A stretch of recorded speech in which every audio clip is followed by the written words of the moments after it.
ಎಲ್ಲವನ್ನೂ ಹೋದಾಗ ಸರ್ ಅವರವರು ಒಂದು ಪೇಮೆಂಟ್ ಫಿಕ್ಸ್ ಮಾಡ್ತಾರೆ ಸರ್. ಕೊನೆಗೆ ನಿರ್ದೇಶಕ ಪೇಮೆಂಟ್ ಫಿಕ್ಸ್ ಮಾಡಲ್ಲ ಸರ್. ನೀವು ಯಾವುದೇ ನಿರ್ದೇಶಕನ ಬಜೆಟ್ ನೋಡಿ ಸರ್, ಅಲ್ಲಿ ಇನ್ಕ್ಲೂಡ್ ಪೇಮೆಂಟ್ ಡೈರೆಕ್ಟರ್ ಅಂತ ಬರ್ಕೊಡಲ್ಲ ಸರ್. ಅವನು ನಾನು ಕಾಮಧೇನು ಮಾಡಿರ್ಬೋದು ಸರ್, ನಾನು ಲಕ್ಷ ಗಂಟೆ ಪೇಮೆಂಟು ನೋಡಿಲ್ಲ, 1000 ಪೇಮೆಂಟು ಮಾಡಿಲ್ಲ ಸರ್. ಮನಸ್ಸು ತೃಪ್ತಿಯಾಗಿ ಮಾಡಿದ್ದೀನಿ ಸರ್, ಕೆಲಸನ ನ್ಯಾಯಯುತವಾಗಿ ಮಾಡಿದ್ದೀನಿ, ಮನಸ್ಸಿಗೆ ತೃಪ್ತಿ ಇದೆ ಸರ್. ನನ್ನ ಪೇಮೆಂಟು ಸಂಭಾವನೆ, ನನಗೆ ಸಂಭಾವನೆ ಅಥವಾ ಅಂತರ ಹೇಳ್ಬಿಟ್ಟು ಸರ್, ಸಿನಿಮಾ ಇಂಡಸ್ಟ್ರಿಯಲ್ಲಿ ಗೊತ್ತಿರೋರೆ, ಪಳಗಿರೋರೆ, ನಾನು ಹೇಳ್ತಾ ಇರೋದು ದೊಡ್ಡ ದೊಡ್ಡ ಸಿನಿಮಾಗಳನ್ನು ಮಾಡಿದವರೇ ಮೋಸ ಹೋಗಿರೋರು ತುಂಬ ಜನ ಇದ್ದಾರೆ, ಈಗಲೂ ಇದ್ದಾರೆ ಸರ್. ಸಿನಿಮಾ ಗೆದ್ರೆ ಹೀರೋ ಕಾರಣ, ಹೌದು, ಸೋತ್ರ ಡೈರೆಕ್ಟರ್ ಕಾರಣ. ಯಾಕೆ ಸರ್, ಸಂಕ್ಷಿಪ್ತವಾಗಿ ಹೇಳಿ. ಅದೆಲ್ಲ ತಪ್ಪು ಸರ್. ಒಬ್ಬ ನಿರ್ದೇಶಕ, ಒಬ್ಬ ನಟ ಅಂದರೆ ಒಬ್ಬ ಹೀರೋ ಇವನೇ ಬೇಕು ಅಂತ ಪೆನ್ ಹಿಡ್ಕೊಂಡು ಬರೆದಾಗ ಅವನ ಮೇಲೆ ಅಭಿಮಾನಕ್ಕೆ ಬರೆದಿರ್ತಾರೆ, ಇಲ್ಲ ಈ ಕ್ಯಾರೆಕ್ಟರ್ ಇವರು ಬಿಟ್ಟಿನ್ನು ಯಾರೂ ಮಾಡೋಕ್ಕಾಗಲ್ಲ ಅನ್ನೋ ಪರಿಸ್ಥಿತಿಲೇ ಬರೆದಿರ್ತಾರೆ. ಒಬ್ಬ ಕಲಾವಿದನೇ ಸರ್. ಅವನು ಚಿಕ್ಕ ಕ್ಯಾರೆಕ್ಟರ್ ಮಾಡಿರ್ಬೋದು ಅಥವಾ ದೊಡ್ಡ ಕ್ಯಾರೆಕ್ಟರ್ ಮಾಡ್ಬೋದು, ಅವನು ಕಲಾವಿದನೇ. ಒಬ್ಬ ಹೀರೋಗೆ ಸೇಫ್ಟಿ ಸೈಡ್ ಮಾಡ್ತಾರೆ ಅಂದಾಗ ಅದು ಒಂದು ಜೀವ ಅಲ್ವ ಸರ್. ನಾನು ಅನುಭವಿ ಅಥವಾ ನಾನು ಕಲ್ತಿದ್ದೀನಿ ಅನ್ನೋದೇನಿಲ್ಲ ಸರ್. ಅಲ್ಟಿಮೇಟ್ಲಿ ನೀನು ಎಷ್ಟು ವರ್ಷದಿಂದ ಕೆಲಸ ಮಾಡ್ತಾ ಇದೆಯಾ, ಏನು ಮಾಡ್ತಾ ಇದೆಯಾ, ಅದು ಯಾವುದೂ ಕೌಂಟ್ ಬರೋಲ್ಲ ಸರ್. ಸಕ್ಸಸ್ ಒಂದೇ ಕೌಂಟು, ಬಟ್ ಅದಕ್ಕೂ ಬಿಫೇರು ಪ್ರಿಪ್ರೇಷನ್ ಅಂತೀವಿ ನಾವು, ಯಾವುದು ಏನು, ಯಾವ ಹಂತಕ್ಕೆ ಏನು ಕಲಿಬೇಕು ಅಂತ. ಈಗ ನಾವು ಫಸ್ಟು ಡೈರೆಕ್ಷನ್ ಡಿಪಾರ್ಟ್ಮೆಂಟಲ್ಲಿ ಇದ್ದಾಗ ಸರ್, ತುಂಬ ಜನದ ಹತ್ರ ಬಯಸ್ಕೊಂಡಿದ್ದೀನಿ, ಓಡಿಸ್ಕೊಂಡಿದ್ದೀನಿ, ಕೆಲಸ ಕಲಿಬೇಕು ಅಂತ ಹಠದಿಂದ ರಾತ್ರಿ ಹಗಲು ಕೆಲಸ ಮಾಡಿ ಎಡಿಟಿಂಗ್ ಸ್ಟುಡಿಯೋದಲ್ಲಿ ಕೂತು ಅವನ್ನೆಲ್ಲವೂ ಮಾಡಿದ್ದೀನಿ.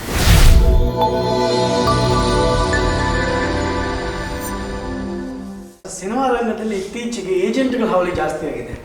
ಅಂದರೆ ಪ್ರತಿಯೊಂದಕ್ಕೂ ಏಜೆಂಟ್ ಇದ್ದಾರೆ, ರಿಲೀಸ್ ಮಾಡಿಸೋದಕ್ಕೂ ಏಜೆಂಟ್ ಇದ್ದಾರೆ, ಡಬ್ಬಿಂಗ್ ರೈಟ್ಸ್ ಕೊಡೋಕ್ಕೆ ಏಜೆಂಟ್ ಇದ್ದಾರೆ, OTTಗೂ ಏಜೆಂಟ್ ಇದ್ದಾರೆ. ಈ ಏಜೆಂಟ್ಗಳಿಂದ ಸಿನಿಮಾ ನಿರ್ಮಾಪಕರಿಗೆ ಅಥವಾ ನಿರ್ದೇಶಕರಿಗೆ ನಷ್ಟ ಆಗ್ತಿದೆಯಾ, ಅಥವಾ ಅವ್ರು ಹೇಳೋ ಒಂದಷ್ಟು ಬಣ್ಣದ ಮಾತುಗಳಿರುತ್ತೆ. ಅಂದರೆ ಅಷ್ಟಕ್ಕೆ ಮಾಡಿಸ್ಕೊಟ್ಬಿಡ್ತೀನಿ, ಇಷ್ಟಕ್ಕೆ ಮಾಡಿಸ್ಕೊಟ್ಬಿಡ್ತೀನಿ, ಅಮೆಝಾನ್ ನನ್ನ ಕೈಯಲ್ಲಿದೆ, ನೆಟ್ಫ್ಲಿಕ್ಸ್ ನಮ್ಮ ಮನೇಲೇ ಇದೆ, ಹೀಗೆಲ್ಲ ಹೇಳ್ತಿರ್ತಾರಲ್ಲ, ಇದರಿಂದ ಹೊರತ ನಿಜವಾಗ್ಲೂ ಇಂಡಸ್ಟ್ರಿಗೆ ಬೀಳ್ತಿದೆಯಾ ಸರ್? ಖಂಡಿತ ಆಗ್ತಾಯಿದೆ. ನಾನು ಅದು ಮೊದಲನೇ ಹೇಳಿದೆ ನಿಮಗೆ, ಒಬ್ಬ ನಿರ್ದೇಶಕ ಒಬ್ಬರು ನಿರ್ಮಾಪಕನ ಹಿಡಿಬೇಕು ಅಂದರೆ ಎಷ್ಟು ಕಷ್ಟ ಇರುತ್ತೆ ಅಂತ ಗೊತ್ತು. ಬಯಸ್ಕೊಂಡಿರ್ತಾನೆ, ಏಯ್ ಮಾಡಬೇಡ ಕಣಯ್ಯ, ಫೋನು ಒಂದಿರ್ತಾರೆ, ನಾನು ಹೇಳಿದ್ನಲ್ಲ ಮಾಡ್ತೀನಿ ಅಂತ ಹೇಳಿದ್ನಲ್ಲ ಸುಮ್ಮನಿರು ಸರ್. ಇವತ್ತು ನಾನು ಪ್ರೊಡ್ಯೂಸರ್ ಕಾಂಟ್ಯಾಕ್ಟಲ್ಲೇ ಇದ್ದೀನಿ ಸರ್. ನನ್ನ ಹತ್ರ ಒಂದು 25 ಜನ ಪ್ರೊಡ್ಯೂಸರ್ ಇದ್ದಾರೆ, ಇವತ್ತು ಮಾಡಲ್ಲ ಅಂತ ಹೇಳ್ತಾ ಇಲ್ಲ ಸರ್. 10-15 ವರ್ಷದಿಂದನೂ ಫಾಲೋ ಅಪ್ ಮಾಡ್ತಾಯಿದ್ದೀನಿ ನಾನು. ಏನಕ್ಕೆ ಅಂದರೆ ಇವನ್ನೆಲ್ಲವೂ ಮಾಡಿ ಒಂದು ಹಂತಕ್ಕೆ ತರ್ತೀನಿ ಸರ್. ನಾನು ಯಾರನ್ನೂ ಬ್ಲೇಮ್ ಮಾಡ್ತಾಯಿಲ್ಲ ಅಥವಾ ಅವ್ರಿಗೇನು ಅವಮಾನ ಮಾಡ್ತಾಯಿಲ್ಲ. ಒಬ್ಬ ಕ್ಯಾಮ್ರಾಮನ್ ಹತ್ರ ಹೋಗ್ತೀವಿ ಸರ್, ಕರೆಸ್ಬಿಟ್ಟು ಹಿಂಗಿದೆ ಕಣಯ್ಯ, ನಾವೇನೋ ಒಂದು ಮಾಡ್ತಾಯಿದ್ದೀವಿ ಅಂದರೆ, ಸರ್ ಪರ್ ಡೇ ಕೊಡ್ತೀರಾ ಸರ್, ಪ್ಯಾಕೇಜ್ ಮಾತಾಡ್ಕೋತೀರಾ ಸರ್ ಅಂತಾರೆ. ಒಬ್ಬ ಕ್ಯಾಮ್ರಾಮನ್, ನಾನು ಹೇಳ್ತಾ ಇರೋದು ಅವ್ರು ತಪ್ಪು ಅಂತ ಹೇಳ್ತಾ ಇಲ್ಲ, ಅವರ ಕೂಲಿ ಕೇಳ್ತಾ ಇದ್ದಾರೆ. ನಾನು ಹೇಳ್ತಾ ಇರೋದು ಪರ್ ಡೇ ಕೊಡ್ತೀರಾ ಅಥವಾ ನೀವು ಪ್ಯಾಕೇಜ್ ಮಾತಾಡ್ಕೋತೀರಾ ಅಂದಾಗ ಅವ್ರಿಗೊಂದು ಪೇಮೆಂಟ್ ಫಿಕ್ಸ್ ಮಾಡ್ತೀವಿ. ಎಡಿಟರ್ ಹತ್ರ ಹೋಗ್ತೀವಿ, ಸ್ಟುಡಿಯೋ ಹೋಗ್ತೀವಿ, ಮೇಕಪ್ ಮೆನ್ ಹೋಗ್ತೀವಿ, ಕಾಸ್ಟ್ಯೂಮರ್ ಹೋಗ್ತೀವಿ, ಆರ್ಟ್ ಡೈರೆಕ್ಟ್ರ್ ಹೋಗ್ತೀವಿ. ಎಲ್ಲವನ್ನೂ ಹೋದಾಗ ಸರ್ ಅವರವರು ಒಂದು ಪೇಮೆಂಟ್ ಫಿಕ್ಸ್ ಮಾಡ್ತಾರೆ ಸರ್. ಕೊನೆಗೆ ನಿರ್ದೇಶಕ ಪೇಮೆಂಟ್ ಫಿಕ್ಸ್ ಮಾಡಲ್ಲ ಸರ್. ನೀವು ಯಾವುದೇ ನಿರ್ದೇಶಕನ ಬಜೆಟ್ ನೋಡಿ ಸರ್, ಅಲ್ಲಿ ಇನ್ಕ್ಲೂಡ್ ಪೇಮೆಂಟ್ ಡೈರೆಕ್ಟರ್ ಅಂತ ಬರ್ಕೊಡಲ್ಲ ಸರ್. ಅವನು ವಿತೌಟ್ ಡೈರೆಕ್ಟರ್ ಪೇಮೆಂಟ್ ಅಂತಲೇ ಬರೆದಿರ್ತಾನೆ ಸರ್. ಇದು ಸತ್ಯ, ಮತ್ತು 100% ಇದು ಆಗ್ತಾ ಇರೋದೇ ಅದು. ಏನಕ್ಕೆ ಅಂದರೆ, ನಾನೆಲ್ಲರೂ ಪೇಮೆಂಟು ನಿರ್ದೇಶಕ ಅದನ್ನು ಪೇಮೆಂಟು ನಿರ್ಮಾಪಕನ ಹತ್ರ ಕೇಳಿದ್ರೆ ಆ ಸಿನಿಮಾ ಹೊಟ್ಟೋಗ್ಬಿಡುತ್ತೆ, ಮುಂದಿನ ದಾರಿಗೆ ಗೊತ್ತಿರಲ್ಲ ಅವನಿಗೆ ಬದುಕೋಕ್ಕೆ ಸರ್. ಕನ್ವಿನ್ಸ್ ಕೇಳೋಕ್ಕೂ 100 ಸಲ ಯೋಚನೆ ಮಾಡಿರ್ತಾನೆ, ಬಟ್ ಅಸ್ಟೆಂಟಿಗೆ ಅಥವಾ ಮತ್ತೊಬ್ಬರಿಗೆ ಕನ್ವಿನ್ಸ್ ಕೇಳಿ ಇಸ್ಕೊಟ್ಬಿಡ್ತಾನೆ ಧೈರ್ಯವಾಗಿ. ಏಯ್ ಸರ್ ಇವರಿಗೆ 500 ರೂಪಾಯಿ ಕೊಡಿ, 1000 ರೂಪಾಯಿ ಕೊಡಿ ಅಂತ. ಆಮೇಲೆ ಕೈ ಕಟ್ಕೊಂಡು ಇಟ್ಕೋತಾನೆ ಸರ್. ಅದೇ ಹೊರಟಿದ್ದೆ ಸರ್ ಅಂದಾಗ, ಹೌದಾ ನಾಳೆ ಬಂದುಬಿಡಿ ಅಂತಾರೆ. ಅಂದರೆ ಒಬ್ಬೊಬ್ಬ ನಿರ್ಮಾಪಕರ ಅವ್ರಿಗೆ ಗೊತ್ತಾಗಿ ಒಂದು 500-1000 ತಗೊಂಡು ಹೋಗಿ ಅಂತ ಕೊಡ್ತಾರೆ. ಅದು ಇಲ್ಲ ಸರ್. ಇವತ್ತು ನಾನು ಕಾಮಧೇನು ಮಾಡಿರ್ಬೋದು ಸರ್, ನಾನು ಲಕ್ಷ ಗಂಟೆ ಪೇಮೆಂಟು ನೋಡಿಲ್ಲ, 1000 ಪೇಮೆಂಟು ಮಾಡಿಲ್ಲ ಸರ್. ಮನಸ್ಸು ತೃಪ್ತಿಯಾಗಿ ಮಾಡಿದ್ದೀನಿ ಸರ್, ಕೆಲಸನ ನ್ಯಾಯಯುತವಾಗಿ ಮಾಡಿದ್ದೀನಿ, ಮನಸ್ಸಿಗೆ ತೃಪ್ತಿ ಇದೆ ಸರ್. ನನ್ನ ಪೇಮೆಂಟು ಸಂಭಾವನೆ, ನನಗೆ ಸಂಭಾವನೆ ಅಥವಾ ಅಂದಿಲ್ಲ ಸರ್. ನಾನು ಹೇಳೋದು ಇಷ್ಟೇ ಸರ್, ಒಬ್ಬ ಚಪ್ಪಲಿ ಹೊಲಿಯೋ ಕೂಲಿ, ಅವನಿಗೊಂದು ಕೂಲಿ ಅಂತ ಇರುತ್ತಲ್ವ. ನಾನು ಹೇಳ್ತಾ ಇರೋದು ನಿಮ್ಗೆ ಸಂಭಾವನೆ ಅಥವಾ ಬೇಡ, ಒಂದು ಕೂಲಿ ಫಿಕ್ಸ್ ಮಾಡಿ. ಏನಕ್ಕೆ ಅಂದರೆ ನಾವು ಬದುಕು ಕಟ್ಟಬೇಕು ಸರ್. ನಮಗೂ ಸಂಸಾರ ಅನ್ನೋದಿರುತ್ತೆ, ಏನೋ ಒಂದಿರುತ್ತೆ. ಒಂದು ಕೂಲಿ ಕೊಡಿ ಸಾಕು. ನಾನು ಅದು ಬೇರೆ ಥರ. ಆ ಕೂಲಿ ಕೊಡೋಕ್ಕೂ ಹಿಂದೆ ಮುಂದೆ ನೋಡ್ತಾರೆ. ಅದ್ರದ್ದು ಇಶ್ಯೂಸ್ ಅಲ್ಲ ನಾನು ಹೇಳ್ತಾ ಇರೋದು. ಈಗ ನಿಮ್ಮ ಇದಕ್ಕೆ ಬರ್ತೀನಿ ನಾನು. ಈ ಹಾವಳಿಗಳು ಹೆಚ್ಚಾಗಿದ್ದಾವೆ ಅಂತ ಹೇಳಿದರೆ ಅದು ಸತ್ಯನೂ ಹೌದು ಸರ್. ಏನಾಗ್ಬಿಡುತ್ತೆ ಅಂದರೆ, ಬಣ್ಣದ ಆಸೆಗಳನ್ನು ಹಚ್ಚಿಬಿಡ್ತಾರೆ. ಸಿನಿಮಾ ಇಂಡಸ್ಟ್ರಿನೇ ಹಂಗೆ. ನಿಮ್ಗೇನು ಅಂದರೆ 9 ಕಲರ್ ಇದ್ದಾವೆ, ಅದನ್ನು ಬಿಟ್ಟು ಇನ್ನೊಂದು 4 ಕಲರ್ ಇದ್ದಾವೆ ಅಂತಾರೆ. ಗೊತ್ತೇ ಇರಲ್ಲ ಅದು 4 ಕಲರ್ ಯಾವುದು, 9 ಕಲರ್ ಯಾವುದು ಅಂತ. ಬಣ್ಣದಿಂದ ಆಸೆ ಹಚ್ಚಿಬಿಡ್ತಾರೆ. ಏನು ನೋಡಿಲಿ, ಈಗ ನಾನು ತಮಿಳ್ನಾಡಲ್ಲಿ ಡೈರೆಕ್ಟಾಗಿರೋದೆ ಅಮೆಜಾನು ಡೈರೆಕ್ಟ್ರು. ನೀನು ಮೀಟ್ ಮಾಡಿಸ್ತೀನಿ ಬಾ ಅಂತಾರೆ ಸರ್. ಅಮೆಜಾನ್ ಕಂಪನಿಗೆ ಕರ್ಕೊಂಡು ಹೋಗ್ತಾರೆ ಸರ್. ನಿನ್ನ ನಂಬಿಕೆ ಬರಬೇಕು ಫಸ್ಟು. ನಾನು ನಿನ್ನ ನಂಬಬೇಕು ಅಂದರೆ ನಂಬಿಸ್ಬೇಕು. ಇವರೇ ದುಡ್ಡು ಹಾಕ್ತಾರೆ, ಕೆಲವೊಬ್ರು ಇವರೇ ದುಡ್ಡು ಹಾಕ್ತಾರೆ, ಕರ್ಕೊಂಡು ಹೋಗ್ತಾರೆ ಸರ್. ಸೀದಾ ಆಫೀಸ್ ಒಳಗೆ ಕರ್ಕೊಂಡು ಹೋಗ್ತಾರೆ. ನೀವು ಒಂದು 2 ನಿಮಿಷ ಕೂತ್ಕೋ ಇಲ್ಲಿ ಅಂತ ಕೂರಿಸ್ತಾರೆ ಸರ್. ನನಗಾದ ಅನುಭವಗಳನ್ನೇ ಹೇಳ್ತೀನಿ ನಾನು ನಿಮಗೆ. ಕೂತ್ಕೊಂಡ್ಬಿಟ್ಟು ಒಳಗಡೆ ಹೋಗ್ತಾರೆ. ಸುಮ್ಮನೆ ಅವ್ರೇನು ಪರಿಚಯ ಇರ್ತಾರೋ ಇಲ್ಲ ಅಂತಾರೆ, ಎಲ್ಲ ಮಾತಾಡ್ಕೊಂಡು ಬಂದಿದ್ದೀನಿ, ಅವ್ರು ಓಕೆ ಅಂತೆ ಇಷ್ಟು ಹೇಳ್ತಾರೆ, ಇಷ್ಟು ಇಟ್ಕೊಂಡು ಇಷ್ಟು ಕೊಡ್ತಾರೆ, ನೀವು ಒಂದು ಸ್ವಲ್ಪ ಮೂವ್ ಮಾಡಬೇಕು ಈ ಥರ ಹೇಳ್ಬಿಟ್ಟು. ಸರ್ ಸಿನಿಮಾ ಇಂಡಸ್ಟ್ರಿಯಲ್ಲಿ ಗೊತ್ತಿರೋರೆ, ಪಳಗಿರೋರೆ, ನಾನು ಹೇಳ್ತಾ ಇರೋದು ದೊಡ್ಡ ದೊಡ್ಡ ಸಿನಿಮಾಗಳನ್ನು ಮಾಡಿದವರೇ ಮೋಸ ಹೋಗಿರೋರು ತುಂಬ ಜನ ಇದ್ದಾರೆ, ಈಗಲೂ ಇದ್ದಾರೆ ಸರ್. ನಮ್ಮದೊಂದು ಗ್ರೂಪ್ ಇದೆ, ಚಿತ್ರೋದ್ಯಮ ಗ್ರೂಪ್ ಅಂತ. ಅಲ್ಲಿ ನೀವು ತೆಗೆದುಬಿಟ್ರೆ ತುಂಬ ಬರೀ ಈ ಥರನೇ ಬರುತ್ತೆ. ಡಿಸ್ಟ್ರಿಬ್ಯೂಟ್ರ್ ಹತ್ರ ಹೋಗ್ತೀವಿ, ಅವ್ರೇನು ಮಾಡ್ತಾರೆ, ಕೆಲವೊಬ್ಬರು ನಾನು ಹೇಳ್ತಾ ಇರೋದು ಸಿನಿಮಾ ಸರ್ ನನಗೊಂದು 50 ಥಿಯೇಟರ್ ಬೇಕು, ಸಿಂಗಲ್ ಥಿಯೇಟರ್ ಇದು ಬೇಕು ಅದು ಬೇಕು ಅಂದಾಗ ಫಸ್ಟ್ ಕಮಿಟ್ ಆಗಿಬಿಡ್ಬೇಕು. ಕಮಿಟ್ ಆದರೆ ಆಮೇಲೆ ನೋಡೋಣ ಅನ್ನೋದೊಂದು ಮನಸ್ಥಿತಿ ಇರುತ್ತೆ. ಕಮಿಟ್ ಆಗಿಬಿಡ್ತೀವಿ ಸರ್. ಇನ್ನೇನು 3 ದಿನದಲ್ಲಿ ಸೆನ್ಸರ್ ಆಗಿ ಎಲ್ಲ ತಂದು ಕೊಟ್ಟುವೆ, ಇಲ್ಲ ಕಣಯ್ಯ ಅದು ಜಾಸ್ತಿ ಕೇಳ್ತವನೆ ಅವ್ನ ಬಾಡಿಗೆನ, ಅವನು 2.5 ಲಕ್ಷ ಕೇಳ್ತಾನೆ, ನಾನೊಂದು 2 ಲಕ್ಷ ಹೇಳಿದ್ದೀನಿ ನೋಡಿ ಈ ಥಿಯೇಟ್ರ್ ಬೇಕು ಅಂದರೆ ಅಂತ. ಸಾರ್ ನೀವು ಮೊದಲು ಕೊಡಿಸ್ತೀನಿ ಅಂತ ಹೇಳಿದ್ರಲ್ಲ, ಏನು ಮಾಡಿದೆಯಾ? ಇಲ್ಲ ಅಲ್ಲಿ BKT ಹಿಂಗಿದೆ, ಇವರು ಬೇರೆ ಹಿಂಗಿದೆ. ಏನಾಗುತ್ತೆ ಅಂದರೆ ಕಬ್ಬನ್ನು ನಾವು ಹಿಂಗೆ ಹಾಕಿದಾಗ ಅರ್ಧಕ್ಕೆ ನಿಲ್ಲಿಸ್ಬಿಟ್ರೆ ಹಾಲು ಬರಲ್ಲ, ಕಬ್ಬು ಹೋಗ್ತಾ ಇದ್ರೆ ಕಬ್ಬು ವೇಸ್ಟು. ಇಂಥ ಪರಿಸ್ಥಿತಿಲಿ ಒಬ್ಬ ನಿರ್ಮಾಪಕ, ಒಬ್ಬ ನಿರ್ದೇಶಕ ತಗಲಾಕೊಂಡ್ಬಿಡ್ತಾನೆ. ಇಲ್ಲೊಂದು ಇದಿದೆ, ಗೆದ್ರೆ 1000 ಜನ ಅಪ್ಪಂದ್ರಂತೆ, ಸೋತ್ರೆ ಒಬ್ಬನೇ ಅಪ್ಪ ಅಂತ. ಬಂದೆ ನಿಮ್ಗೆ ಇವಾಗ ಅದನ್ನೊಂದು ಪ್ರಶ್ನೆ ಇತ್ತು. ಹಾಂ ಸರ್. ಒಂದು ಸಿನಿಮಾ ಗೆದ್ರೆ ಹೀರೋ ಕಾರಣ, ಸೋತ್ರ ಡೈರೆಕ್ಟರ್ ಕಾರಣ, ಯಾಕೆ ಸರ್? ಸಂಕ್ಷಿಪ್ತವಾಗಿ ಹೇಳಿ. ಯಾಕೆ ಅಂದರೆ ಆ ಸಿನಿಮಾ ಡೇ 1 ಆ ಸಿನಿಮಾ ಡೈರೆಕ್ಟರ್ ಎಷ್ಟು ಕಷ್ಟಪಟ್ಟಿರುತ್ತೆ ನೀವಾಗಲೇ ಹೇಳ್ತಿದ್ರಿ. ಪ್ರೊಡ್ಯೂಸರ್ ಅಲ್ದು ಸಾಕಾಗೋಗಿರುತ್ತೆ, ಕನ್ವಿನ್ಸ್ ಕೇಳೋಕ್ಕೂ ಒಂಥರ ಮುಜುಗರ ಇರುತ್ತೆ ಅವ್ರಿಗೆ ಅಂತ. ಅಂಥ ಟೈಮಲ್ಲಿ ಗೆದ್ದರೆ ಮಾತ್ರ ಹೀರೋ ಕಾರಣ, ಆ ಸ್ಟಾರ್ ಕಾರಣ, ಸೋತ್ರೆ ಡೈರೆಕ್ಟರ್ ಕಾರಣ ಅನ್ನೋದು ಯಾಕೆ ಸರ್? ಅದು ತಪ್ಪು. ಈಗಿನ 6 ತಿಂಗಳು ಬ್ಯಾಕಲ್ಲೇ ನಿಮಗೆ ಒಂದು ಕಾಂಟ್ರವರ್ಸಿ ನಡೀತು. ಸಿನಿಮಾ ನಾನು ಒಪ್ಕೋತಿದ್ದಿಲ್ಲ, ಆದರೂ ಒಪ್ಕೊಂಬಿಟ್ಟೆ, ಹಾಗೆ ಹೀಗೆ ಅಂತ ಇಶ್ಯೂಸ್ ಬಂತು. ಅದೆಲ್ಲ ತಪ್ಪು ಸರ್. ಒಬ್ಬ ನಿರ್ದೇಶಕ, ಒಬ್ಬ ನಟ ಅಂದರೆ ಒಬ್ಬ ಹೀರೋ ಇವನೇ ಬೇಕು ಅಂತ ಪೆನ್ ಹಿಡ್ಕೊಂಡು ಬರೆದಾಗ ಅವನ ಮೇಲೆ ಅಭಿಮಾನಕ್ಕೆ ಬರೆದಿರ್ತಾರೆ. ಇಲ್ಲ ಈ ಕ್ಯಾರೆಕ್ಟರ್ ಇವರು ಬಿಟ್ಟು ಯಾರೂ ಮಾಡೋಕ್ಕಾಗಲ್ಲ ಅನ್ನೋ ಪರಿಸ್ಥಿತಿಲೇ ಬರೆದಿರ್ತಾರೆ. ಇನ್ನು ಕೇಸ್ ಅವನೇನಾದರೂ ಕಾಲ್ ಶೀಟ್ ಕೊಡದೇ ಇದ್ದಾಗ ಬೇರೆ ಆಪ್ಷನನ್ನು ಇಟ್ಕೊಂಡಿರ್ತಾರೆ ನಿಮಗೆ. ಯಾಕೆ ಇವತ್ತು ಶಿವಣ್ಣ ಇವತ್ತು ಅಷ್ಟು ಏಜ್ ಆದ್ರೂ ಯಾಕೆ ರನ್ನಿಂಗಲ್ಲಿದ್ದಾರೆ? ಹೊಸೊಬ್ಬರು ಬಂದರೆ ಶಿವಣ್ಣಗೊಂದು ಸಿನಿಮಾ ಮಾಡಬೇಕು ಅಂದರೆ ಒಬ್ಬ ಕಲಾವಿದ ನಿರ್ದೇಶಕನ ಮಗನಾಗಿರ್ತಾನೆ. ಅಂದರೆ ನಿರ್ದೇಶಕನ ಮಗ ಅಂದರೆ ನಾನು ಆ ಥರ ಹೇಳ್ತಾ ಇಲ್ಲ, ಅವರಿಗೆ ಇಷ್ಟ ಆಗಿರ್ತಾನೆ, ಆ ಮಗು ಥರ ನೋಡ್ತಾ ಇರ್ತಾರೆ ಕಲಾವಿದರನ್ನ. ಸೊ ಇಲ್ಲಿ ಏನಾಗುತ್ತೆ ಅಂದರೆ, ನಾನು ಹೋಗಿ ಒಂದು ಕತೆ ಹೇಳ್ತೀನಿ ಸರ್. ಒಬ್ಬ ನಾಯಕನಿಗೆ ಕತೆ ಹೇಳಿದಾಗ ಕತೆ ಕೇಳ್ತಾರೆ ಸರ್. ಕತೆ ಕೇಳಿದಾದ್ಮೇಲೆ ನಾನು ಸ್ಟೆಪ್ ಹೇಳ್ತಾ ಇದ್ದೀನಿ ನಿಮಗೆ. ಕತೆ ಕೇಳಾದ್ಮೇಲೆ ಚೆನ್ನಾಗಿದೆ, ಇದನ್ನು ಹಿಂಗೆ ಮಾಡೋಣ ಹಂಗೆ ಮಾಡೋಣ ಅಂತ ಡಿಸ್ಕಷನು ಆಗಿರುತ್ತೆ ಸರ್. ಏನೋ ಇವತ್ತು ಕತೆ ಹೇಳ್ಬಿಟ್ಟು ನಾಳೆ ನಾನು ಶೂಟಿಂಗ್ ಹೋಗ್ತೀನಿ ಅಂದರೆ ಯಾರೂ ಹೋಗಲ್ಲ ಸರ್, ಯಾವ ದಡ್ಡನೂ ಹೋಗಲ್ಲ ಸರ್. ಚರ್ಚೆ ಮಾಡ್ತಾರೆ. ಅದರ 4ರಿಂದ 5 ತಿಂಗಳು ಎಲ್ಲವೂ ಎಳೆಯುತ್ತೆ ಸರ್. ಎಲ್ಲವೂ ಆಗಿಬಿಟ್ಟು ಗೆದ್ದ ತಕ್ಷಣ ನಿಮಗೆ ನೋಡು, ನಾನು ಮಾಡಿದೆ ಗೆದ್ಬಿಡ್ತು ನೋಡು, ಡೈರೆಕ್ಟ್ರಿಗೆ ಒಂದು ಒಳ್ಳೆ ಅವಕಾಶ ಸಿಕ್ತು, ಅದಲ್ಲ ಸರ್. ಗೆದ್ದರೂ ಅಷ್ಟೇ, ಸೋತ್ರೂ ಅಷ್ಟೇ. ನೀವು ಒತ್ಕೋಬೇಕು. ನೊಗನ 2 ಎತ್ಕೊಂಡ್ರೆ ಮಾತ್ರ ಸರ್ ಎಳೆಯೋಕ್ಕಾಗೋದು ನಿಮಗೆ. 2 ಎತ್ತಲ್ಲಿ ಒಂದು ಏನಾರು ಇದು ಬಿತ್ತು ಅಂದರೆ ನೊಗ ಎಳೆಯೋಕ್ಕಾಗಲ್ಲ ಸರ್. ಅದು ತಪ್ಪು. ಏನಕ್ಕೆ ಅಂದರೆ ಇಬ್ಬರು ಕೂತ್ಕೊಂಡಿರ್ತೀರ, ಇಬ್ಬರು ಮಾತಾಡಿರ್ತೀರ, ಎಲ್ಲವೂ ಆಗುತ್ತೆ. ಗೆದ್ದರೆ ಮಾತ್ರ ನಂದು, ಸೋತ್ರೆ ಮಾತ್ರ ನಿಂದು ಅನ್ನೋಕ್ಕೆ ಇದು ಸಮಂಜಸವಾದ ಉತ್ತರ ಅಲ್ಲ ಸರ್. ಅವರು ಆ ಪ್ರಕಾರ ಎಲ್ಲವನ್ನೂ ಒತ್ಕೊಂಡೋಗಿರಬೇಕು ಸರ್. ರೆಮೆಂಡೇಷನ್ ಪಾಡಿಗೆ ರೆಮೆಂಡೇಷನ್ ತೊಗೋತಾರೆ ಸರ್ ಹೀರೋ ಆದವನು. ಅಲ್ಲಿ ಸಾಯೋದು ನಿರ್ದೇಶಕ ಅಷ್ಟೇ ಸರ್. ಅವ್ರಿಗೆ ಕೊಟ್ಟಿರ್ತಾರೋ ಕೊಡದೇನೇ ಇರ್ತಾರೋ ಗೊತ್ತಿಲ್ಲ. ಬಟ್ ಸೋಲು ಗೆಲುವು ಈಕ್ವಲಾಗಿ ಒತ್ಕೊಂಡ್ರೆ ಮಾತ್ರ ಅದು ಸಿನಿಮಾ ಸರ್. ಅವ್ರ ಮೇಲೆ ಏನೋ ಬ್ಲೇಮ್ ಮಾಡಿಬಿಟ್ಟು ನಿರ್ದೇಶಕ ಕತೆ ಸರಿ ಇದ್ದಿಲ್ಲ ಅಂದಾಗ ನೀನು ಬಂದು ಆ ಸ್ಟೋರಿ ಟೆಲ್ ಮಾಡಿದಾಗ ಸರಿ ಇಲ್ಲ ಕಣಯ್ಯ ನಾನು ಮಾಡಲ್ಲ ಅಂದರೆ ನಿಮಗೇನು ಬಂದು ನೀನು ಮಾಡಲೇಬೇಕು ಅಂತ ಯಾರು ಕೇಳಲ್ಲ ಸರ್. ಅದು ಇದ್ದಾಗ ಒಪ್ಕೊಂಡಾಗೆ ಮಾತ್ರನೇ ನಿಮಗೆ ಆಗೋದು ಬಿಟ್ಟರೆ ಇನ್ನು ಯಾವುದೂ ಇಲ್ಲ ಸರ್.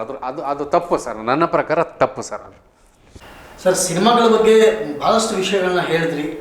ಡಬ್ಬಿಂಗ್ ಆಗ್ಬೋದು ಅಥವಾ ಇನ್ನಿತರ ವ್ಯಾಪಾರಗಳಾಗ್ಬೋದು, ಇನ್ನಷ್ಟು ವಿಷಯಗಳಿದೆ, ಅದ್ರ ಬಗ್ಗೆ ಮಾತಾಡೋಣ. ಈ ಸಿನಿಮಾಗಳನ್ನ ಮಾಡಬೇಕಾದ್ರೆ ಒಂದಷ್ಟು ನಾವು ಪ್ರೊಸೀಜರ್ಸ್ಗಳನ್ನ ಫಾಲೋ ಮಾಡ್ತೀವಿ. ಪ್ರೊಸೀಜರ್ಸ್ ಅಂದರೆ ಸೇಫ್ಟಿ ಪ್ರಿಕಾಷನ್ಸ್ ಅಂತ ಕರಿತೀವಿ. ಯಾವುದೋ ಒಂದು ಸಿನಿಮಾ ಮಾಡಿದಾಗ ಒಂದಿಬ್ಬರು ಖಳನಾಯಕರನ್ನ ಕಳ್ಕೊಂಡ್ವಿ ನಾವು, ಅನಿಲ್ ಮತ್ತು ಉದಯ್ ಅಂತ. ಇದು ಯಾರು ತಪ್ಪು ಅಂತ ಹೇಳ್ಬೋದು ಅಂದರೆ ಸಿನಿಮಾ ಡೈರೆಕ್ಟರ್ ತಪ್ಪೋ, ಪ್ರೊಡ್ಯೂಸರ್ ತಪ್ಪೋ, ಅಥವಾ ಅವ್ರದ್ದೇ ತಪ್ಪಾಗಿತ್ತು? ನಾವು ಅವಾಗೆಲ್ಲ ಅವ್ರನ್ನ ನೆನೆಸ್ಕೊಳ್ತಿದ್ವಿ, ಒಂದಷ್ಟು ಫೋಟೋ ಹಾಕಿದ್ವಿ, ಎಲ್ಲ ಮಾಡಿದ್ವಿ. ಇವತ್ತು ಅವ್ರ ಫ್ಯಾಮಿಲಿ ಎಲ್ಲಿದ್ದಾರೆ, ಯಾರಿದ್ದಾರೆ, ಅವ್ರಿಗೆ ಏನು ನೆರವಾಗಿದೆ ಯಾರಿಗೂ ಗೊತ್ತಿಲ್ಲ, ಏನು ಮಾಡ್ಬೋದು ಅಂತ. ಸರ್ ಇಲ್ಲಿ ಒಂದು ನಾನು ನಿಮ್ಗೆ ಹೇಳ್ಬಿಡ್ತೀನಿ, ಒಬ್ಬ ಕಲಾವಿದನೇ ಸರ್. ಅವನು ಚಿಕ್ಕ ಕ್ಯಾರೆಕ್ಟರ್ ಮಾಡಿರ್ಬೋದು ಅಥವಾ ದೊಡ್ಡ ಕ್ಯಾರೆಕ್ಟರ್ ಮಾಡ್ಬೋದು. ಅವನು ಕಲಾವಿದನೇ. ಒಬ್ಬ ಹೀರೋಗೆ ಸೇಫ್ಟಿ ಸೈಡ್ ಮಾಡ್ತಾರೆ ಅಂದಾಗ ಅದು ಒಂದು ಜೀವ ಅಲ್ವಾ ಸರ್. ಆ ಇಬ್ಬರು ಉದಯ್ ಮತ್ತು ಅವ್ರ ಹೆಸರು ಅನಿಲ್ ಅವರು ಕಲಾವಿದರೆ, ಮತ್ತು ಅದು ಒಂದು ಜೀವನೇ.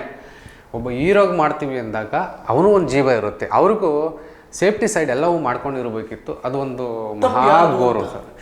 ತಪ್ಪು ಯಾವುದು ಅಂತ ಹುಡ್ಕೋಕ್ಕಾಗಲ್ಲ ಸರ್. ಇಲ್ಲಿ ನಾನೊಂದು ಇದನ್ನ ಹೇಳ್ಬಿಡ್ತೀನಿ, ಖುಷಿಯಲ್ಲಿದ್ದಾಗ ನೀವು ಯಾರಿಗೂ ಮಾತು ಕೊಡಬಾರ್ದಂತೆ, ದುಃಖದಲ್ಲಿದ್ದಾಗ ಯಾರಿಗೂ ಸಿಟ್ಟು ಬಂದಾಗ ಮತ್ತು ಯಾರಿಗೂ ಬೈಬಾರ್ದಂತೆ. ನಿಮಗೆ ಇಲ್ಲಿ ಯಾರು ತಪ್ಪು ಯಾರು ಸರಿ ಅಂತ ಹೇಳೋಕ್ಕಾಗಲ್ಲ ಸರ್.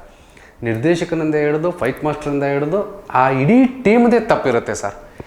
ಇಲ್ಲಿ ಏನು ತಪ್ಪು ಅಥವಾ ಇನ್ನೊಂದು ಮತ್ತೊಂದು ಹುಡುಕೋಕ್ಕಿಂತ ಹೆಚ್ಚಾಗಿ 2 ಜೀವಗಳು ಬಲಿಯಾದವು ಸರ್. ಸಿನಿಮಾ ಇಂಡಸ್ಟ್ರಿಲಿ ಒಬ್ಬ ಒಳ್ಳೆ ಕಲಾವಿದರು ಬರ್ತಿದ್ರು, ಒಂದು ದೊಡ್ಡ ಮಟ್ಟದಲ್ಲಿ ಇವತ್ತು ನಮ್ಮ ಸೌತ್ ಇಂಡಿಯನ್ ಸ್ಟಾರ್ ಆಗಿಬಿಡೋರನೋ ನನಗೆ ಗೊತ್ತಿಲ್ಲ ಪಾಪ, ಅಷ್ಟು ದೊಡ್ಡ ನಟರಾಗಿಬಿಡೋರನೋ ಇವತ್ತು ಅವರ ಜೀವ ಇಲ್ಲ. ಹೇಳಿದರು ನಾವು ಹೋಗಿ ಅವರ ಕುಟುಂಬಗಳಿಗೆ ಸಹಾಯ ಮಾಡ್ತೀವಿ ಅಥವಾ ಮಾಡಿರ್ಬೋದು ಗೊತ್ತಿಲ್ಲ. ಬಟ್ ಅದು ಆ ಸಾವನ್ನು ಅರಗಿಸ್ಕೊಳ್ಳೋದು ಇದೆಯಲ್ಲ ಸರ್, ಅದು ಭಾಳ ಕಷ್ಟ. ಮನೆಯವರಿಗೆ ಮನೆಯವರಿಗೆ ಭಾಳ ಕಷ್ಟ. ಯಾಕೆಂದರೆ ಆ ಸಾವನ್ನು ಅನುಭವಿಸಿದವರಿಗೆ ಗೊತ್ತು ಆ ಮನೆ ವಾತಾವರಣ ಹೆಂಗಿರುತ್ತೆ ಅನ್ನೋದು ಸರ್. ಸರ್ ಈಗ ಇತ್ತೀಚೆಗೆ ಒಂದಷ್ಟು ಹೊಸ ನಿರ್ದೇಶಕರು, ನಿರ್ಮಾಪಕರು ಇಂಡಸ್ಟ್ರಿಗೆ ಬರ್ತಿದ್ದಾರೆ. ಅನುಭವಗಳನ್ನ ಪಡ್ಕೊಂಡು ಬರ್ತಿದ್ದಾರೋ ಅಥವಾ ಅನುಭವಗಳನ್ನ ನೋಡದೆ ಬರ್ತಿದ್ದಾರೋ ಗೊತ್ತಿಲ್ಲ. ಮೋಸ್ಟ್ಲಿ ಸಾಲು ಚಿತ್ರಗಳು ಸೋಲ್ತಿರೋದು ಅದೇ ಕಾರಣಕ್ಕೆ ನನಗನ್ಸುತ್ತೆ ವೈಯಕ್ತಿಕವಾಗಿ. ಈ ಹೊಸ ಪ್ರೊಡ್ಯೂಸರ್ಗಳಿಗೆ ನೀವೊಬ್ಬ ಅನುಭವಿ, ಚಿತ್ರರಂಗದ ಅನುಭವವಾಗಿ ಏನು ಸಜೆಸ್ಟ್ ಮಾಡ್ತೀರಾ ಅವ್ರಿಗೆ? ಸರ್ ಇಲ್ಲಿ ನಾನು ಅನುಭವಿ ಅಥವಾ ನಾನು ಕಲ್ತಿದ್ದೀನಿ ಅನ್ನೋದೇನಿಲ್ಲ ಸರ್. ಅಲ್ಟಿಮೇಟ್ಲಿ ನೀನು ಎಷ್ಟು ವರ್ಷದಿಂದ ಕೆಲಸ ಮಾಡ್ತಾ ಇದೆಯಾ, ಏನು ಮಾಡ್ತಾ ಇದೆಯಾ, ಅದು ಯಾವುದೂ ಕೌಂಟ್ ಬರೋಲ್ಲ ಸರ್. ಸಕ್ಸಸ್ ಒಂದೇ ಕೌಂಟು. ಬಟ್ ಅದಕ್ಕೂ ಬಿಫೇರು ಪ್ರಿಪ್ರೇಷನ್ ಅಂತೀವಿ ನಾವು, ಯಾವುದು ಏನು ಯಾವ ಹಂತಕ್ಕೆ ಏನು ಕಲಿಬೇಕು ಅಂತ. ಈಗ ನಾವು ಫಸ್ಟು ಡೈರೆಕ್ಷನ್ ಡಿಪಾರ್ಟ್ಮೆಂಟಲ್ಲಿ ಇದ್ದಾಗ ಸರ್ ತುಂಬ ಜನದ ಹತ್ರ ಬಯಸ್ಕೊಂಡಿದ್ದೀನಿ, ಓಡಿಸ್ಕೊಂಡಿದ್ದೀನಿ. ಕೆಲಸ ಕಲಿಬೇಕು ಅಂತ ಹಠದಿಂದ ರಾತ್ರಿ ಹಗಲು ಕೆಲಸ ಮಾಡಿ ಎಡಿಟಿಂಗ್ ಸ್ಟುಡಿಯೋದಲ್ಲಿ ಕೂತು ಅವನ್ನೆಲ್ಲವೂ ಮಾಡಿದ್ದೀನಿ. ಈಗ ತುಂಬ ಸ್ಪೀಡ್ ಇದೆ ಸರ್, ಈಗಿನ ಜನ್ರೇಷನ್ ಸ್ಪೀಡ್ ಇದೆ. ಒಂದು ಸಿನಿಮಾ ಮಾಡಿದ ತಕ್ಷಣ ನಾನು ನಿರ್ದೇಶಕ ಆಗಿರಬೇಕು, ನಾನು ಆಗ್ಬಿಡ್ಬೇಕು. ಏನು ನಿರ್ದೇಶಕ ಆಗೋದಂದ್ರೆ ಏನು? ಹಾಗಾದರೆ ಏನು ಮಾಡ್ತಾರೆ? ಯಾರೋ ಒಬ್ರು ಹೇಳ್ಬಿಡ್ತಾರೆ, ಒಬ್ಬ ಕ್ಯಾಮ್ರಾಮನ್ ಹಿಡ್ಕೊ, ಅವ್ನ ಕ್ಯಾಮ್ರಾ ಆ್ಯಂಗಲ್ ಗೊತ್ತಿರುತ್ತೆ, ಅವ್ನ ಕ್ಯಾಮ್ರಾ ಇದು ಮಾಡ್ತಾನೆ. ಒಬ್ಬ ಒಳ್ಳೆ ಕೋಆರ್ಡಿನೇಟರ್ನ ಹಿಡ್ಕೊ, ಅವನು ನಿನಗೆಲ್ಲವೂ ಹೇಳ್ಕೊಡ್ತಾನೆ. ಒಳ್ಳೆ ಕಲಾವಿದ್ರನ್ನ ಹಾಕೋ. ಈ ಸಿಚುವೇಶನ್ ಅಂದರೆ ಅವ್ರು ಮಾಡಿಬಿಡ್ತಾರೆ. ಟೀಮ್ ಚೆನ್ನಾಗಿ ರೆಡಿ ಮಾಡ್ಕೊ, ಒಳ್ಳೆ ಹೆಸರಿದ್ದವ್ರನ್ನ ಎಡಿಟಿಂಗ್ ತಗೋ, ನೀನು ಒಳ್ಳೆ ಮ್ಯೂಸಿಕ್ ಡೈರೆಕ್ಟ್ರನ್ನ ತಗೋ, ಹೆಂಗೋ ಮಾಡಿ ಪ್ರೊಡ್ಯೂಸರ್ ಇಡಿ ಅಂತ ಆ ಮನೋಭಾವನೆ ಬಂದ್ಬಿಟ್ಟಿದೆ.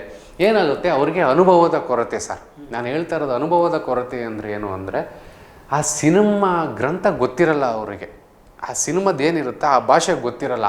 ಹೆಂಗೋ ಒಂದು ಡೈರೆಕ್ಟರ್ ಆಗ್ಬಿಡಕ್ಕೆ ಅಳುಕು ಬಿಡಕ್ಕಲ್ಲಿ. ನಿರ್ಮಾಪಕರು ಯಾಕೆ ಏಮಾರ್ತಿದ್ದಾರೆ ನಾನು ಹೇಳ್ತಿರೋದು ಸರ್. ನಿರ್ಮಾಪಕ ಹೆಂಗೆ ಏಮಾರ್ಬಿಡ್ತಾನೆ ಅಂದರೆ, ಈಗ ಒಬ್ಬ ನಿರ್ದೇಶಕ ಆಗಿ ಓದೋನು ಬಣ್ಣದ ಆಸೆಗಳನ್ನು ಹಚ್ಚಿರ್ಬೋದು ಒಂದು. ಸೊ ಅವನು ಹೇಳೋ ಕತೆ ಅವರಿಗೆ ಇಷ್ಟ ಆಗಬಹುದು. ನಾನು ಅದನ್ನೇ ಒಂದೊಂದ್ಸಲ ಯೋಚನೆ ಮಾಡ್ತೀನಿ, ಯಾರ್ಯಾರಿಗೂ ನಿರ್ಮಾಪಕರು ಸಿಗ್ತಾರೆ, ನಮಗೆ ಯಾಕೆ ಸಿಗಲ್ಲ?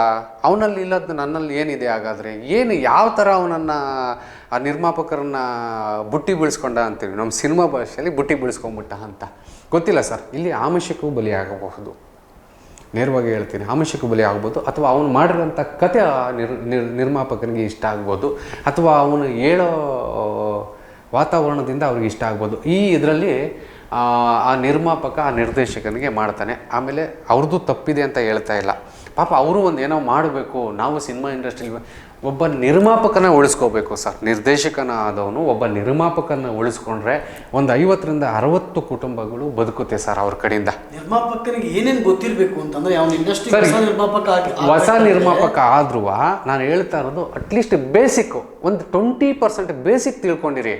ಈಗ ಸರ್ ಪರಿಚಯ ಇಲ್ದವ್ರು ಯಾರಿದ್ದಾರೆ ಸರ್? ದುಡ್ಡಿದ್ದವ್ರಿಗೆ 100 ಜನ ಪರಿಚಯ ಇರ್ತಾರೆ ಸರ್. ಅವ್ರಿಗೆ ಯಾರಿಗೋ ಒಬ್ರಿಗೋ ಲಿಂಕ್ ಇರುತ್ತೆ, ಒಬ್ಬ ನಿರ್ಮಾಪಕರಿಗೆ ಲಿಂಕ್ ಇರುತ್ತೆ. ನಾನೊಂದು ಸಿನಿಮಾ ಮಾಡ್ತಾಯಿದ್ದೀನಿ ಕಣಯ್ಯ, ಈ ಥರ ಇದೆ, ಈ ಮೂಮೆಂಟಲ್ಲಿ ಹೋದರೆ ನನಗೆ ವರ್ಕೌಟ್ ಆಗುತ್ತಾ? ಅಥವಾ ಇವ್ರು ಯಾರೋ ಒಬ್ರು ಬರ್ತಾಯಿದ್ರೆ ಇನ್ನೆಲ್ಲೇ ತಿಳ್ಕೊಳ್ಳಿ. ನಾನು ಹೇಳ್ತಾ ಇರೋದು ಒಬ್ಬ ನಿರ್ದೇಶಕ ಬಂದು ಕತೆ ಹೇಳ್ದ ಸರ್, ಅವ್ನು ಇನ್ನೆಲ್ಲೇ ನೀವು ತಿಳ್ಕೊಳ್ಳಿ ಸರ್. ಸರ್ ಒಬ್ಬ ನಮ್ಮ ಮಕ್ಕಳಿಗೆ ನಾವು ಜಾತ್ರೆಯಲ್ಲಿ ಹೋಗ್ಬೇಕಾದ್ರೆ ಒಂದು 50 ರೂಪಾಯಿದು ಬೆಲೂನ್ ಕೇಳ್ತಾಳೆ ಸರ್, ಒಂದು ದೊಡ್ಡದು. ನಾವೇನು ಮಾಡ್ತೀವಿ, ಅದನ್ನು 50 ಸಲ ಯೋಚನೆ ಮಾಡ್ತೀವಿ, 50 ರೂಪಾಯಿ ನಾನು ಕೊಡಿಸ್ಬೋದೋ ಇಲ್ವೋ ಅಂತ. ಬಾಮ ಅಲ್ಲಿ ಹಿಂಗೆ ಹೋಗ್ಬರೋಣ, ಹಿಂಗೆ ಹೋಗಿ ಬಂದಮೇಲೆ ನಾನು ಕೊಡಿಸ್ತೀನಿ ಅಂತ. ನಾನೇನು ಮಾಡ್ತೀನಿ ಆ ಮೂಮೆಂಟಲ್ಲಿ ಅವನು 50 ರೂಪಾಯಿ ಹೇಳಿರ್ತಾನಲ್ವಾ, ಮುಂದೆ ಹೋಗಿ ಒಂದು 40 ರೂಪಾಯಿಗೆ 30 ರೂಪಾಯಿಗೆ ಸಿಗುತ್ತಾ ನೋಡ್ತೀನಿ ಆ ಬೆಲ್ಲುನು. ಸೊ ಆ 40 ರೂಪಾಯಿ 30 ರೂಪಾಯಿ ಸಿಕ್ಕರೆ ಆ ಬೆಲ್ಲನ್ನು ತೊಗೋತೀವಿ. ಅಂದರೆ ನಾನು ಹೇಳ್ತಾನೆ ನಿಜ ಜೀವನದಲ್ಲೇ ನಾವು ಒಂದು 50-60 ರೂಪಾಯಿಗೆ ಮುಂದೆ ಹೋಗಿ ನಾವು ಕೇಳ್ತೀವಿ ಅಂದಾಗ ಕೋಟಿಗಟ್ಟಲೆ ಬಂಡವಾಳ ಹಾಕೋಂಥ ಒಬ್ಬ ನಿರ್ದೇಶಕನ ಬ್ಯಾಕ್ಗ್ರೌಂಡ್ ವಿಚಾರಿಸ್ಕೋಬೇಕು. ಮತ್ತು ಅವನು ಏನು ಮಾಡಿದ್ದಾನೆ, ಸೊ ಅದ್ರ ಹಿಂದೆ ಏನು ಮಾಡಿದ್ದ, ಅವನದು ಹೇಗಿದೆ, ಕೆರಿಯರ್ ಹೇಗಿದೆ, ಅವನ್ನೆಲ್ಲವೂ ತಿಳ್ಕೋಬೇಕು. ಸೊ ನಾವು ತಿಳ್ಕೊಂಡೆ ಆಮೇಲೆ ಇಲ್ಲೊಂದು ಕೆಲವೊಬ್ರದ್ದು ಒಂದು ತಪ್ಪಿದೆ ಸರ್, ಏನು ಗೊತ್ತಾ, ಸಿನಿಮಾ ನಾವು ಪೂಜೆ ಮಾಡೋವರೆಗೂ ಯಾರಿಗೂ ಗೊತ್ತಾಗಬಾರ್ದು, ಆ ಥರ ಒಂದು ಮೈಂಡ್ ಸೆಟ್ ಇರುತ್ತೆ ನಿರ್ಮಾಪಕರಿಗೆ, ನಿರ್ದೇಶಕರೇ. ಇಲ್ಲ ಅಂದರೆ ನಿಮ್ಗೆ ಗೊತ್ತಾಯಿತು ಅಂದರೆ ಯಾರೋ ಕೆಡಿಸ್ಬಿಡ್ತಾರೆ, ಯಾರೋ ಒಂದು ಏನೋ ಹೇಳ್ಬಿಡ್ತಾರೆ. ಸೊ ಇದನ್ನು ಗುಟ್ಟಾಗಿರೋಣ, ಕೆಲಸ ಮಾಡೋಣ, ಪೂಜೆ ದಿನ ಹೇಳ್ಬಿಡೋಣ, ಅನೌನ್ಸ್ಮೆಂಟ್ ದೊಡ್ಡದಾಗಿ ಕಂಠೀರವ ಸ್ಟುಡಿಯೋದಲ್ಲಿ ಪೂಜೆ ಮಾಡೋಣ, ದೊಡ್ಡದಾಗಿ ಹೇಳ್ಬಿಡೋಣ ಅನ್ನೋ ಮನಸ್ಥಿತಿ ಒಂದು 50% ಇದೆ ಸರ್.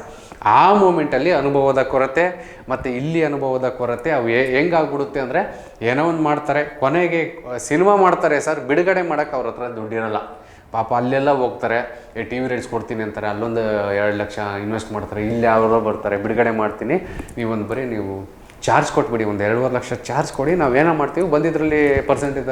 ಸರ್ ಕೊನೆಗೆ ನಿರ್ಮಾಪಕನ ಪರಿಸ್ಥಿತಿ ಹೆಂಗೆ ಬಂದ್ಬಿಡುತ್ತೆ ಅಂದರೆ, ಸರ್ ಹಾಲು ತಗೊಂಡು ಹೋಗೋಕ್ಕೂ ದುಡ್ಡಿರಲ್ಲ ಸರ್ ಮನೆಯಲ್ಲಿ, ಅಂಥ ಪರಿಸ್ಥಿತಿ ಬಂದಿರ್ತಾರೆ. ಬಟ್ ಆ ಪರಿಸ್ಥಿತಿ ಮಾಡ್ಕೊಳೋದು ಯಾರು? ಆ್ಯಸ್ ಎನ್ ನಾನು ಸರ್, ಕಾಲಿಗೆ ಯಾರೋ ಬಂದು ದೊಣ್ಣೆಲಿ ಹೊಡೆದ್ರೆ ನನಗೆ ಪೆಟ್ಟಾಗುತ್ತೆ ಸರ್, ನಿಮಗೆ ಪೆಟ್ಟಾಗಲ್ಲ. ಆ ಪೆಟ್ಟಾದಾಗ ನೀವು ತಿಳ್ಕೊಬೇಕು, ನನಗೆ ಹೊಡೆದ್ರಪ್ಪ ಇದು ಪೆಟ್ಟಾಯಿತು ಅಂತ. ನನಗೆ ಹೊಡೆದಿಲ್ಲ ಅವನಿಗೆ ಪೆಟ್ಟಾಯಿತು ಅಂದರೆ ಅದು ಅವರವ್ರ ಮಾಡಿದ್ದು ಇದು ಸರ್, ಅಷ್ಟೇ.